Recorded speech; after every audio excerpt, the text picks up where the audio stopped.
سلام البنات، اليوم جيتكم بوصفة جديدة. هي وصفة شوفلور ولا البروكولي. وصفة سريعة وسهلة.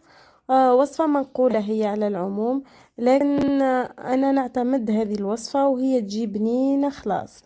شوفوا البنات معايا، هنا جبنا البروكولي ولا البروكلو ولا الشوفلور ولا كيما كل واحد كيف يقوله يعني.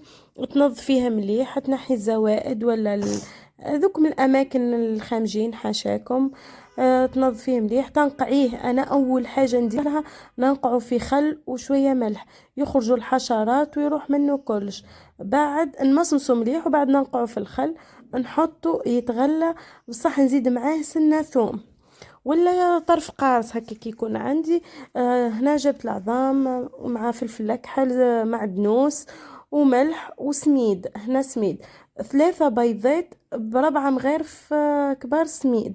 اللي تحب تدير الفرينة، اللي تحب تخلي عظام بركة، اللي تحب تدير كيف كيف. الا تحبي ديري شابلور مع العظام يجي مليح ويجي مقرمش. تحطي الزيت تسخنيه مليح، بعد ديري النار متوسطة.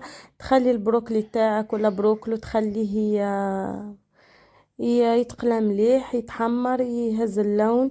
وبعد نحيه. تحبي ديري معاه صوص بلونش، صوص روج، كيما تحبي. شهية طيب.